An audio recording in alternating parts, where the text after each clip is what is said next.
Good late Friday meteorologist Casey Cloud here in the Weather Center with an update on our Hurricane Isaias here. You see it on the infrared satellite imagery there affecting the Bahamas.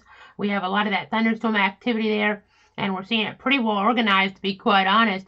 You see the wind fields. I have those plotted out here on the screen as well. You see that projected here as it does move off toward the northwest and then eventually here more off toward the north as it gets close to the coast there. So we're going to be watching that very carefully. We're going to continue to track that. We're getting another image here from the infrared satellite in now. So we'll go ahead and look at that to see exactly what that does display. And you do see what we are getting at is that we have just a lot of accent down here. I'll zoom in a little bit tighter and maybe even something trying to pop out here. It's hard to say, but we have been seeing maybe a eye here trying to form on Doppler radar all the way around, but then it's kind of become more degraded. We'll just have to watch here as we move later on here into the evening hours and the overnight hours as we see how things become organized, because that'll be important to tomorrow and as we track this towards South Florida here toward East Central Florida. As we do look ahead, you see some thunderstorm activity here on the east side. Nothing too significant there with that as we're kind of getting further away, at least in terms of those winds. There are torrential downpours in that area though, so that's something to take note of. But I'll go ahead and take the satellite off here for now. You see that track. It's important to talk about the winds here. You see the pinpoint here about 8 o'clock here Saturday night. We have this centered off of Miami as a Category 1 hurricane. It looks like the worst of the impacts will be going north of Miami and east of Miami. So that's some good news. But you see Port St. Lucie very close here to a Category 1 hurricane as we move into Sunday morning. And you're watching here. I know it doesn't show up on here, but points in between like West Palm Beach will also be impacted here as well. So that's something to be cognizant of here too. I'll zoom in real quick down that way. It's just the way the forecast is that we don't actually see the wind field really over them. But in between the 2 points, you have some stronger winds moving through there during the night, Saturday night. And as we move up the coast further, you see some winds here as we're getting later into Sunday around Cape Canaveral, around Titusville, maybe some gusts there in that hurricane force range. So that's something to be mindful of there too. And then getting closer to our local area, you see some tropical force winds as we get toward Duval, St. Johns, Flagler counties here as well. So you're going to be watching exactly how things do transpire here as we look ahead. So just kind of stay tuned. You see some of the stronger winds staying just off. They're going to be kind of moving off here according to this latest update, but there's still some uncertainty. So we have to just kind of stay tuned here as we go ahead and look to the future, because there's still some things that aren't set in stone here. Would like to have them cleared up by now, but we really don't. I'll go ahead and zoom back to the overall view, and you'll be able to see here as I put some of the other model data on. Things are starting to align a little bit, but the European model, which generally does really good in these situations, not really showing this exact scenario. I'll go back in again now that we got the full view there. You see these are in pretty good agreement, luckily, so that's a little bit of some good news here. The darker red model here, that's the TVCN. That is a consensus model here, and it's generally something the Hurricane Center follows, and it's in pretty good agreement with them. So that's something to look at here, as it takes a lot of things into account, a lot of different scenarios here into account as we look ahead. So I just want to continue to track this. We get up toward South Carolina, they'll be watching this too here, up toward areas like Myrtle Beach, for instance. So this storm's going to have a wide impact here as we get up and down the eastern seaboard, getting maybe toward Virginia Beach, and as we get even, you see a storm here getting toward New York there as we get off toward late Tuesday night of the strong tropical storm, it looks like at the moment, and some impacts all the way to Connecticut. You kind of get the idea here. A lot of impacts there, and I mean, as we get further along, we can even extend that there all the way into Maine and Canada too. So you'll just have to be watching up that way. But getting back closer to the area here where we need to pay attention a little more carefully with this storm. Again, a Category 1. You see it off the coastline here of southeast Florida tomorrow night. We'll be seeing exactly how things do progress here. So just stay tuned. We'll be giving you the latest updates. There's what it looks like right now there in the Bahamas. Important to see some of the different radar images coming out of this area here as well. So We'll be watching those. I can't pull those up to you right here, but just looking at some of those behind the scenes, they're important to be able to kind of get a gauge on exactly what is happening here in this overall scenario. Again, I'll be watching here as we look ahead. That hurricane warning is in play. In fact, as I go ahead and take you to the cone of concern, you'll be able to see things a little bit better. The hurricane warning now extended up to the Flagler-Volusia County line. That did go to the Volusia-Brevard County line, but now including Daytona Beach there. As we're going to be watching those areas there to barely get into some hurricane conditions possibly. So something to definitely be mindful of as we're looking ahead. In that time scale, it's been moved back maybe just a little bit. It's hard to say exactly, but I think just a little bit here.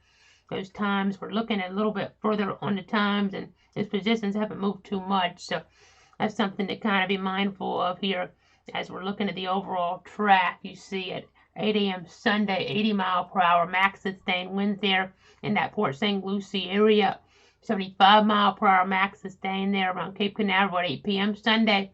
And 8 a.m. on Monday, 70 mile per hour maximum sustained winds. So again, we're watching this here carefully. That pressure down to 987 millibars. That was maximum sustained winds, 80 miles per hour. They went up to 80 there on the 8 o'clock update.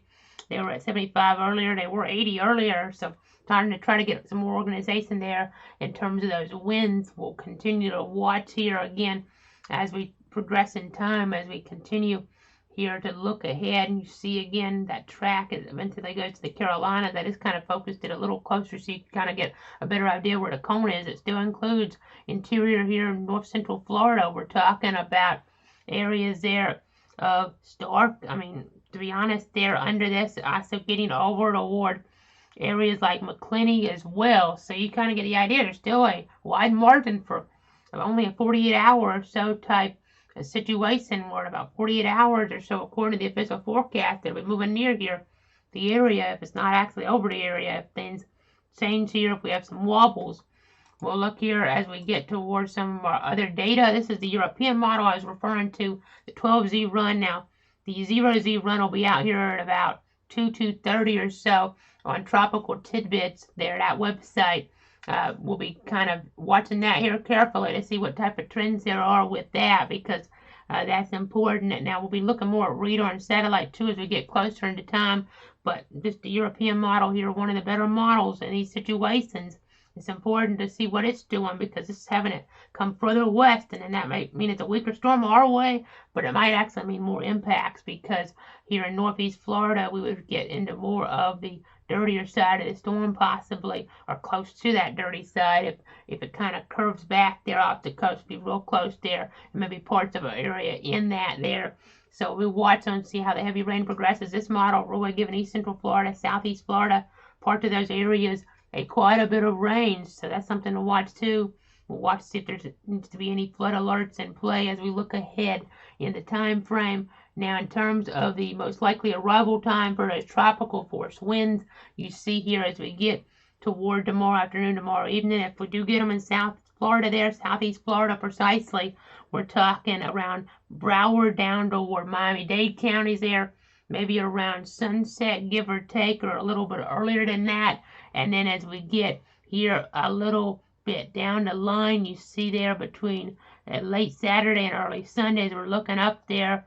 So these are the times you need to have those preparations done by, is what this graphic is useful for. When you're planning, you want to be able to use these times here. Make sure you're done. Make sure you're ready to go, especially if you're under a hurricane warning, which does remain in effect there. And now from areas of Boca Raton to the Volusia or Flagler line here, I know they have in a statement. They had Volusia Brevard once there, but Flagler Volusia is what they changed it to. And we'll watch here as we look ahead. And we're going to continue to watch, again, this storm system. They were talking here in the discussion. I'll kind of read some of the things that they wrote here just recently so you guys have a little bit of perspective on what's happening here. Again, Isaias has a somewhat asymmetrical appearance in satellite images with lots of deep convection over the eastern semicircle and not as much over the western part of the circulation. Reports from an Air Force Hurricane Hunter aircraft indicate that the central pressure has dropped a few millibars and flight level and surface there. Observed surface wind observations from the aircraft indicate an intensity of about 70 knots, so about 80 miles per hour. The hurricane is experiencing some westerly shear, though. That's important. I was seeing that satellite imagery earlier, and as we were looking at it, we'll just have to see exactly if this becomes a little more disorganized. It could drift further west, be a little weaker, but a bigger rainmaker. Maybe as we get closer here in the ward, maybe northern Florida, maybe a little bit bigger impact as it drifts a little further off toward the west. We'll just have to wait and see, though. The pressure is pretty low, and again, as we look at these times, again, just emphasizing some of these here for you at home. We're looking at these because we want you, again, just to be understanding of that these are the times. If you're going to do preparations, and if you're under a hurricane warning, you really need to do preparations here. That's important because this has shifted some to the west, and you could have some nasty conditions there on the side of Cotton in some of these areas, but in other areas looking a little more like a minimal hurricane type threat, a category 1 there on the Saffir-Simpson scale. So again, we're watching this, and we'll just have to watch to see exactly how this evolves. They're talking about maybe a gradual weakening here as it moves further north into shear, but they're just going to continue to watch here as the forecast philosophy has not changed here from the last update, as the storm continues to move northwestward on the southwest side of a mid-level ridge through Saturday. And I'll go ahead and go back here. We'll go back in our system here real quick. Again, you see the European model, and then I'll put the track back up just while I'm kind of explaining some of this stuff to you so you get some other perspectives here on the screen. We're talking about that mid-level ridge there as it continues to move northwestward on the southwest side of it through Saturday, and begin then to turn north-northwestward through a weakness in the ridge on Sunday. Thereafter, a turn toward the north-northeast and northeast with an increase in forward speed is likely during days 3 to 5. The official forecast track there is close to the previous one, and also very close to the latest dynamical model consensus. So we're going to be watching there exactly what's happening, and continuing to watch here as we do progress. Again, that hurricane warning, Boca Raton to Flagler, Volusia County line. It's important to note, you see that yellow there along our coast here as we get up toward the first coast. That's a tropical storm watch. That goes for coastal Flagler, coastal St. John's here. So you just want to be cognizant of everything that's happening. I'm going to check some things real quick while we're on, just get some updates here to see if there's any new information from the National Weather Service in Jacksonville. And it looks like they're just continuing that. Those alerts there for coastal counties as we get toward those coastal communities in St. John's and Flagler. So again, that's the latest update there.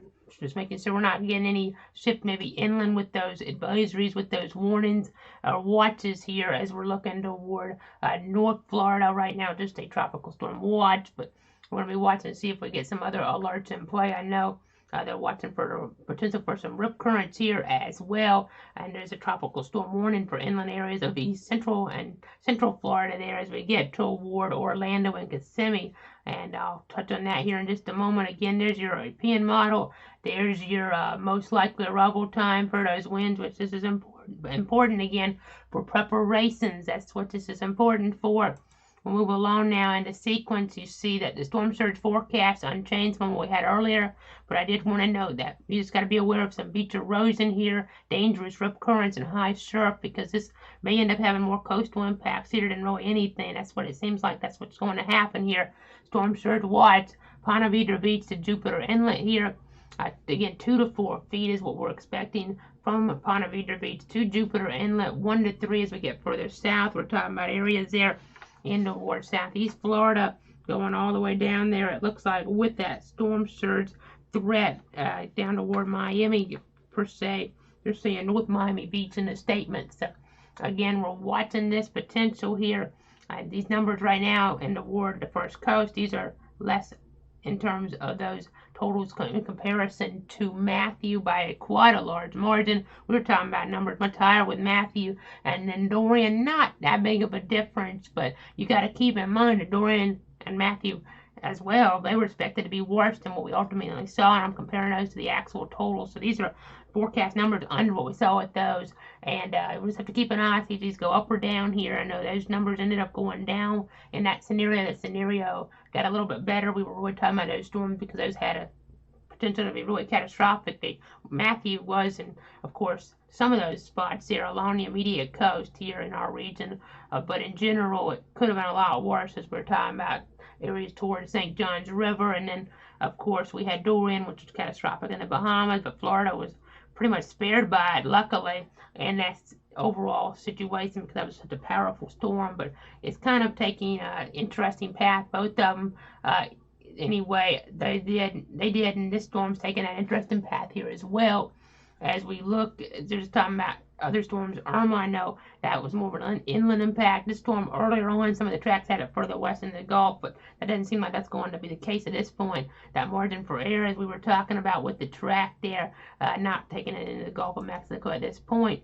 Now, some of these local totals here, you see, they're not overly impressive, to be quite honest. Now, these could still change. We have to watch, but right now, even the models that have it kind of inland here have some of that moisture staying just off here the coast, but down toward east central Florida, southeast Florida, the numbers higher, but here 1 to 3 inches for Palm Coast, 1 to 2 inches for Jacksonville, 1 to 2 for Brunswick, about a ½ inch to 1 inch in Gainesville, and then lesser totals as we get toward the Tallahassee area. They're not going to be impacted much at all here, but it's pretty dry, it seems. Might actually kind of improve their weather in terms of the rainfall situation there. Maybe not as rainy in toward those spots. And some of these, I mean, inland areas even, as we look at Gainesville here, I mean, it's just going to be a breezy type day. Nothing to write home about, and nothing that's even a big deal. And even further west, less of an impact. It doesn't seem long as the forecast does follow. But as we get closer toward areas there, we've been talking about it east of the St. John's River, we're kind of wanting to ramp things up a little. Again, if you're under a tropical storm watch, you want to go ahead and make sure you're preparing for this storm, especially if you're in those areas there. Again, coastal parts of St. John's, coastal parts of Flagler, so we're talking about St. Augustine. We're talking the beach part, of course, we're talking about Volcano Beach there. We're also getting down toward Flagler Beach. And so you kind of get the idea, some of the spots we're talking about in our viewing area here at the very moment. I did raise the winds there, the peak wind gust forecast to 55 in Palm Coast because we had that hurricane warning just one county away. I wanted to account here just in case things get nudged a little bit. I didn't want the jump to be as dramatic, and some models and some forecasts do suggest there, the ones from the National Weather Service, that could get a gust to 55. So I thought I would nudge that up just a little bit just to be there on the safe side with that down toward that area. We've already had to nudge things up a little bit as the track did shift. If you're just kind of tuning in, it did shift westward here as we were looking ahead here toward earlier today. We saw those models there shift back to the west some, and we're going to have to continue to watch as we look ahead. I did put this graphic in here now as well to see what we're going to be anticipating as we get towards southeast Florida, east central Florida. You see some of these numbers, 80 miles per hour to peak gust there. It looks like right now is what I'm expecting toward West Palm Beach, 80 miles per hour Vero Beach, 75 miles per hour on Cape Canaveral, and less as we get inland, but still a tropical storm warning for the Orlando area as well.